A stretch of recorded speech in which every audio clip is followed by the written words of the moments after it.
Hello everyone. हमने इससे previous वाले वीडियो में डायनामिक्स ऑफ मोशन या डायनामिक्स ऑफ पार्टिकल के कुछ क्वेश्चंस पढ़े थे। अब हम उसी को कंटिन्यू करेंगे। सो एग्जांपल नंबर 2 के velocities of a moving particle in a plane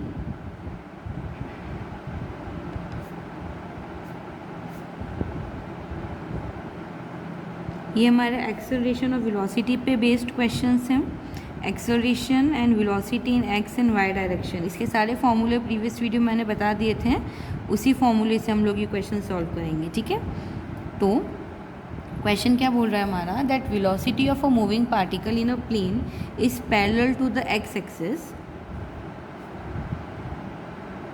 and y axis are velocities हमें गिवन है। देखो एक्स एक्सिस में जो पैरेलल वेलोसिटी चल रही है वो है u plus E y and y axis में जो वेलोसिटी है वो है हमारी v प्लस ई एक्स। हमें बताना है that the path of the particle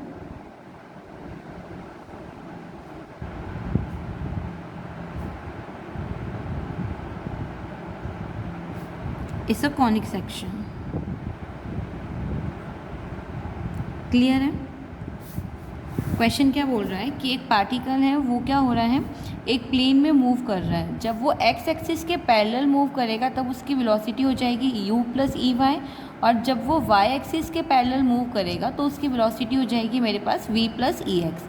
हमें बताना है कि ये जो पार्टिकल मूव कर रहा है प्लेन में, इसका जो पाथ है वो क्या होगा, एक कॉनिक सेक्शन रिप्रेजेंट करेगा। क्लियर है यहाँ तक। तो सबसे पहले हमें गिवन है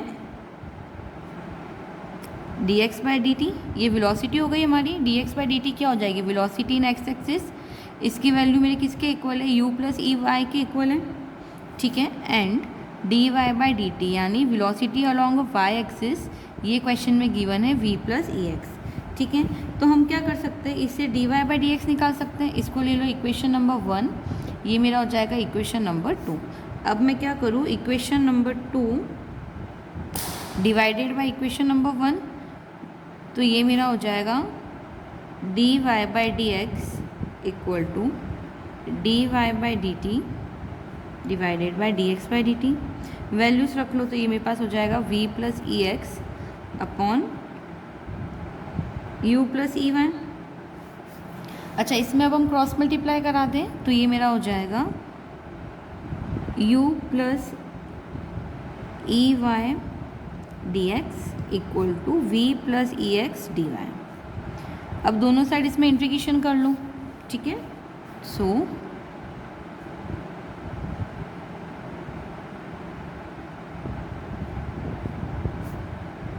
integrating both sides,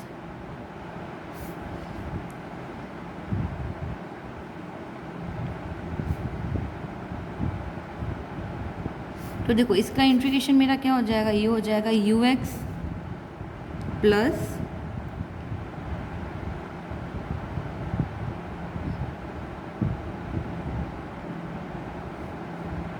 okay cross multiply करूँगी तो यहाँ पे v और यहाँ पे x, ठीक है। तो इसका y के रेस्पेक्ट में अगर मैं इंटीग्रेशन करूँगी तो ये क्या हो जाएगा, देखो u y plus u y square by 2।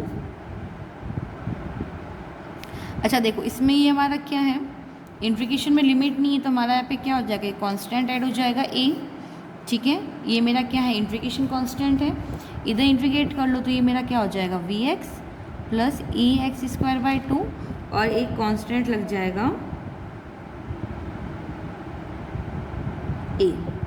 Clear है यहाँ तक। अब मैं क्या करूँ, इस टर्म को यहाँ पे ट्रांसफ़र कर दूँ तो ये मेरा क्या हो जाएगा, देखो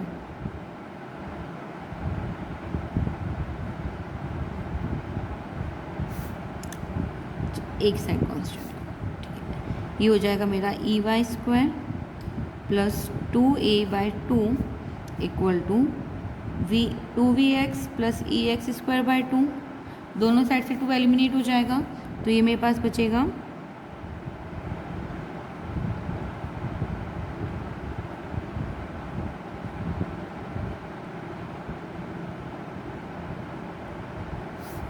माइनस कॉमन ले लूँ तो ये हो जाएगा मेरे पास EX² minus EY² plus 2VX minus 2UY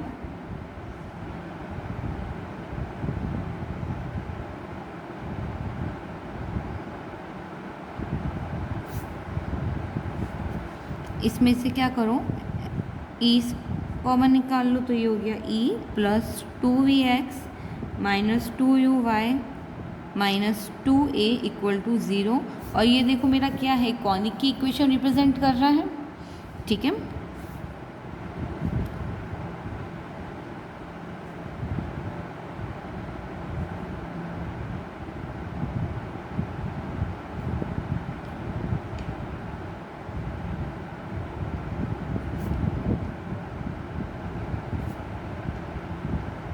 देखो ये मेरा रिक्वायर्ड पाथ था पार्टिकल का, यही बोला था that path of a particle, तो हमने इसका पाथ निकाल दिया dy/dx।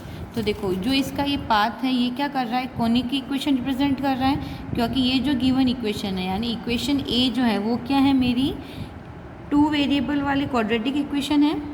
ठीक है, ये इक्वेशन ए क्या है, 2 वेरिएबल यानी x या y वाली क्वाड्रेटिक इक्वेशन है, जो कि क्या कर रही है, एक कॉनिक सेक्शन रिप्रेजेंट कर रही है, और यही मुझे क्वेश्चन में प्रूव करना था। सो आई होप ये क्वेश्चन सभी को समझ में आ गया होगा। अब हम नेक्स्ट क्वेश्चन करते हैं।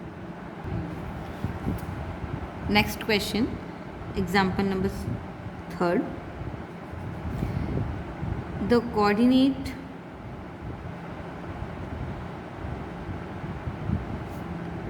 of a moving point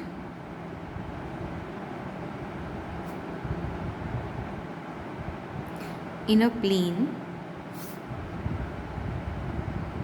at time t।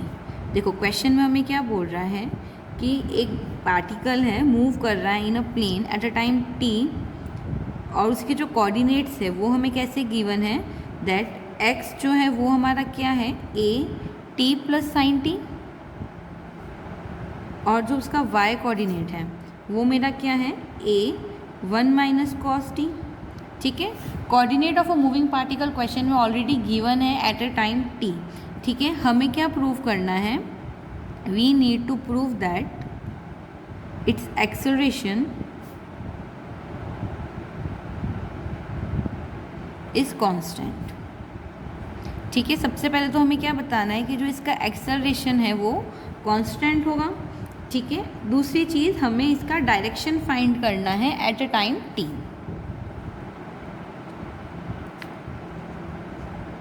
Also find its direction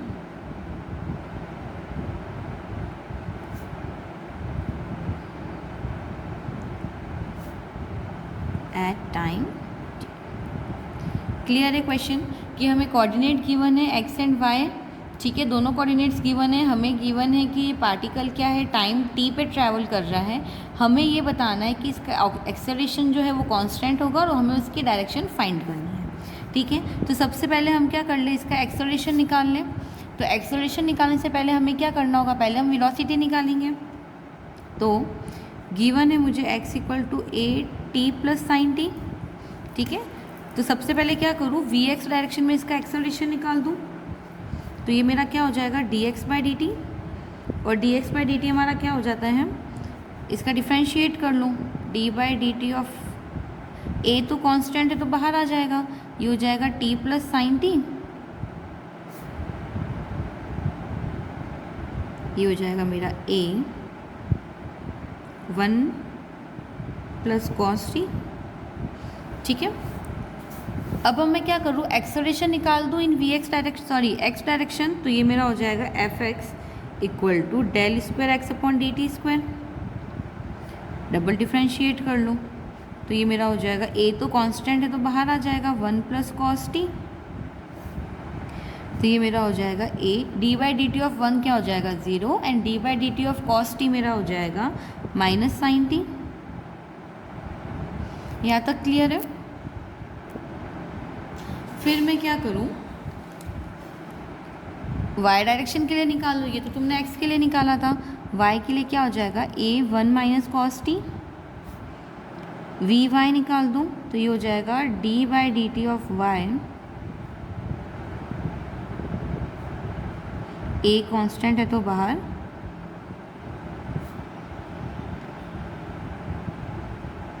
D by D t of 1 तो मेरा क्या हो जाएगा 0, और d by D t of minus cos t हो जाएगा मेरे पास साइन टी। देखो d by D t of cos t मेरा क्या हो जाएगा minus sine t, and minus minus यहाँ पे हो जाएगा प्लस, यानी ये मेरा हो गया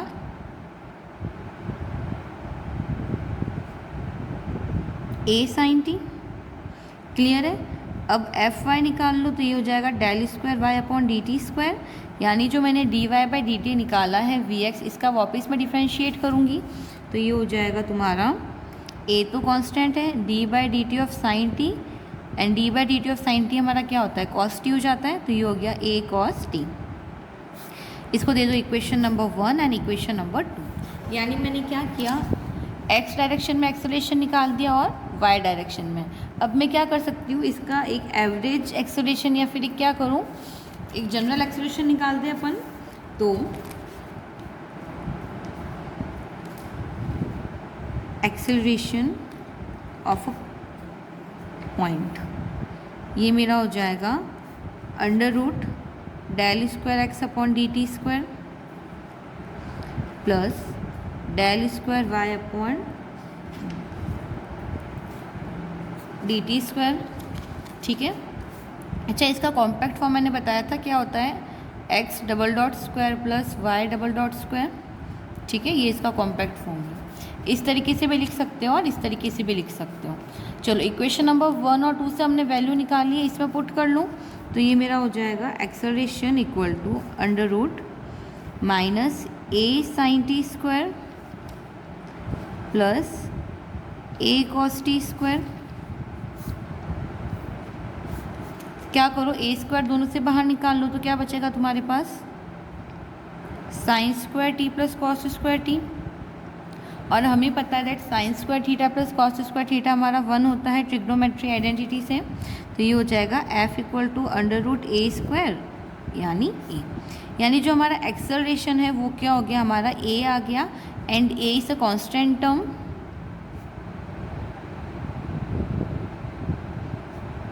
यानी जो हमारा एक्सेलरेशन है वो क्या हो गया एक कांस्टेंट टर्म आ गया। और यही हमें प्रूव करना था कि एक्सेलरेशन जो होगा वो हमारा कांस्टेंट होगा। तो देखो एक्सेलरेशन मेरा ए के इक्वल आ गया और ए मेरा एक कांस्टेंट टर्म है। क्लियर है यहाँ तक।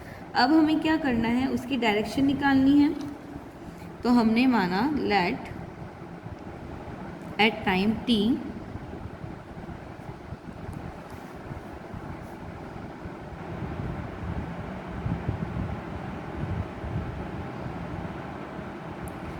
velocity of a particle along x-axis makes angle theta. ठीक है, यानी कोई पार्टिकल है टाइम t पे क्या कर रहा है एक्स एक्सिस के साथ थीटा एंगल बना रहा है। देन हमें पता है कि जो टेन थीटा है उसकी वैल्यू हमारी क्या हो जाती है D Y by D T upon D X by D T.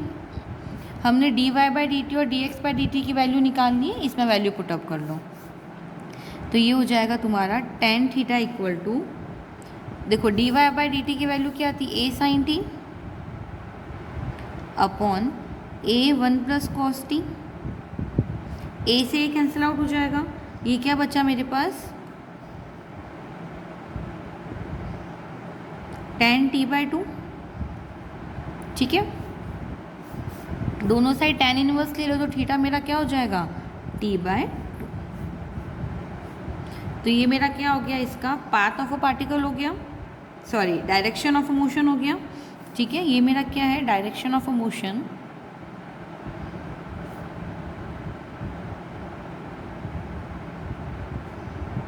Eight time t। ठीक है, सो आई होप ये क्वेश्चन भी सभी को समझ में आ गया होगा। अब हम नेक्स्ट क्वेश्चन करते हैं। एग्जाम्पल नंबर 4 क्या बोल रहा है that a particle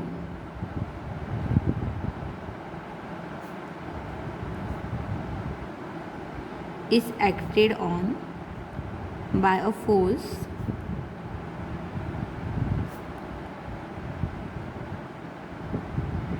parallel to the axis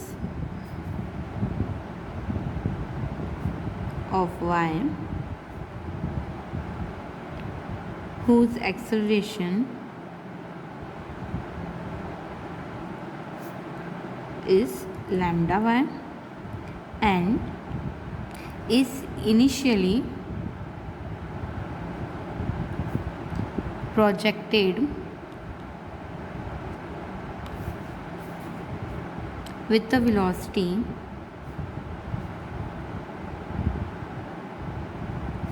a under root y parallel to the axis of x at the point where y equal to a, हमें प्रूव करना है कि ये जो है एक कैटेनरी डिस्क्राइब कर रही है। क्वेश्चन क्या बोल रहा है हमारा कि एक पार्टिकल है वो क्या कर रहा है, फोर्स एक्ट कर रहा है parallel to the y axis. ठीक है, अगर जैसे कोई पार्टिकल है उसके y एक्सिस में एक्सेलरेशन क्या है लैम्डा y, ठीक है, और उसका acceleration parallel to x axis क्या हो जाएगा हमारा, ज़ीरो हो जाएगा, क्योंकि इनिशियली बात से हम प्रोजेक्ट कर रहे हैं। ठीक है, और कहीं पे अगर इनिशियली हम लोग पार्टिकल स्टार्ट कराते हैं ना, जब इनिशियली प्रोजेक्ट करता है तो उसकी इनिशियल वेलोसिटी हमारी क्या हो जाती है, ज़ीरो हो जाती है। यानी हमें क्वेश्चन में सीधा सीधा ये बोल रहा है कि वाई एक्सिस में जो इसका एक्सेलरेशन है वो तो मेरा क्या हो जाएगा लैम्डा वाई, और एक्स एक्सिस में इसका एक्सेलरेशन हो जाएगा मेरा ज़ीरो। ठीक है, और एक्स एक्सिस में इसकी वेलोसिटी हो जाएगी a अंडर रूट वाई। ठीक है, और हमें गिवन है point y equal to a। हमें प्रूव करना है दैट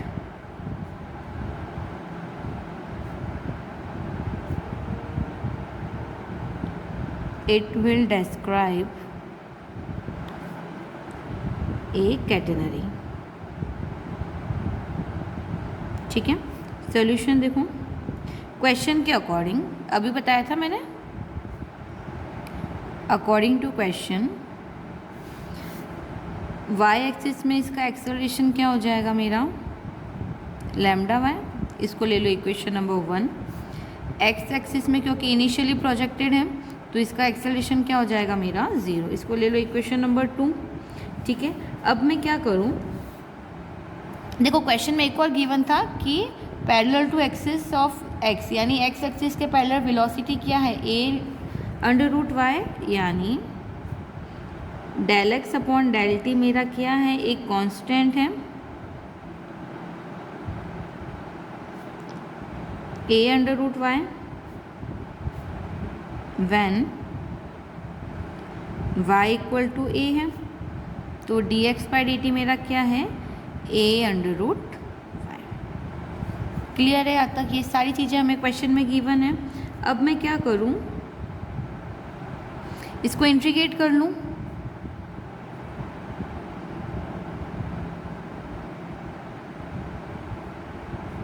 तो इसको इंटीग्रेट कर लो तो ये मेरा क्या हो जाएगा dx a under root y t, तो ये हो जाएगा x, a under root y तो कांस्टेंट है तो बार इंटीग्रेशन t का हो जाएगा मेरा a under root y t plus a, where a is integration constant.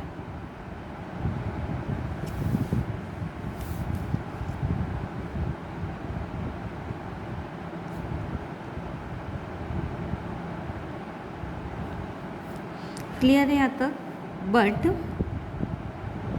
चलो इसकी वैल्यू निकालेंगे, कैसे निकालेंगे, कंडीशन लगा लेंगे at t equal to zero, x equal to zero हो जाएगा। ठीक है, वैल्यूज़ पुटअप कर लो, तो zero equal to a under root y into zero plus a, तो देखो a भी मेरे पास क्या आ जाएगा ज़ीरो आ जाएगा, ये तुम्हारे पास इंटीग्रेशन कांस्टेंट की वैल्यू आ गई, तो यानी तुम्हारे पास ये वैल्यू इसमें रख लो इंटीग्रेशन कांस्टेंट की, तो x हो जाएगा a under root y t, इसको ले लो इक्वेशन नंबर 3। क्लियर है, अब मैं क्या करूं, जो इक्वेशन नंबर 1 लिया था हमने है ना, उसका मैं इंटीग्रेशन कर लूं।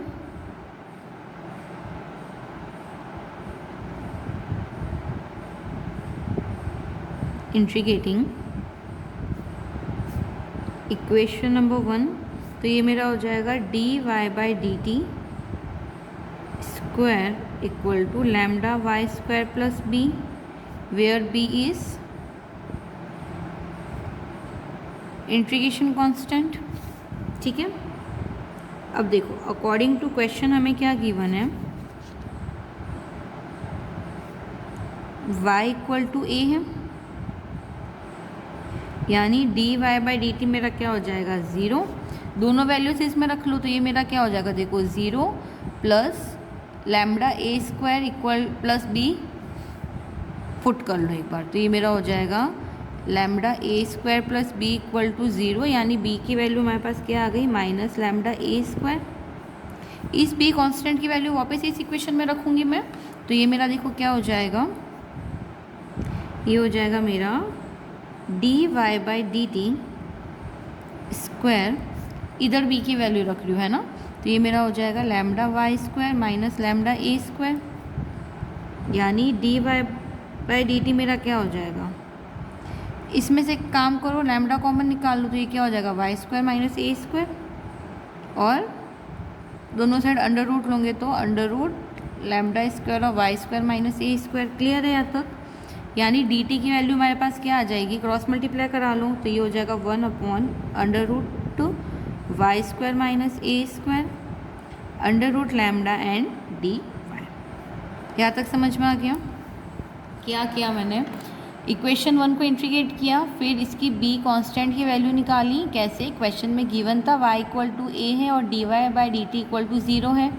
क्लियर है यहाँ तक। फिर मैं क्या करूँ, इसको मैं ना b की वैल्यू इसमें रख लूँ वापस। ठीक है, b की वैल्यू रख ली, फिर मैंने दोनों साइड अंडर रूट ले लिया, तो ये मेरा हो जाएगा dy by D t equal to under root lambda under root y square minus a square. यहाँ से मेरे पास dt की वैल्यू आ गई। अब मैं क्या करूँ, इसको इंटीग्रेट कर लूँ तो मेरे पास t आ जाएगा।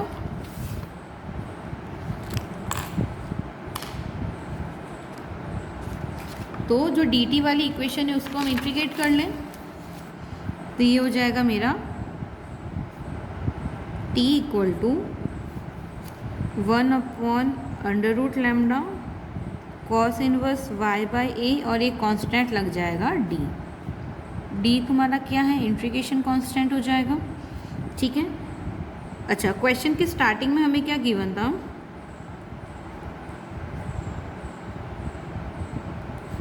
y इक्वल टू ए पे t इक्वल टू 0 है, y इक्वल टू ए रख लो, t इक्वल टू 0 रख लो, तो मेरे पास d की वैल्यू क्या आ जाएगी 0। इस d की वैल्यू वापस इस इक्वेशन में रखूँगी मैं, तो ये मेरा क्या हो जाएगा t equal to 1 upon under root lambda cos inverse y by A. इसको ले लो इक्वेशन नंबर 4। अब देखो इक्वेशन नंबर 3 जो हमने निकाली थी x equal to A under root lambda t, third वाली इक्वेशन से निकाला था ये टर्म, और ये हमने इक्वेशन नंबर 4 से निकाला है। अब मैं क्या करूँ, t को एलिमिनेट कर दूँ। ठीक है, यानी इस t की वैल्यू अगर मैं इस वाली इक्वेशन में रखती हूँ, इक्वेशन 4 इन इक्वेशन नंबर 3, तो ये मेरा क्या हो जाएगा x equal to A under root lambda, t की जगह पे आ जाएगा 1 upon under root lambda cos inverse y by A. देखो अंडर रूट लैम्डा से अंडर रूट लैम्डा कट जाएगा, x हो जाएगा मेरा a cos inverse y by A. ठीक है,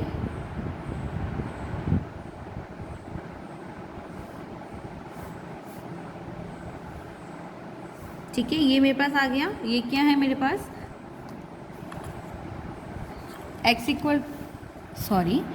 इक्वल टू क्या हो जाएगा मेरे पास a cos inverse y by A.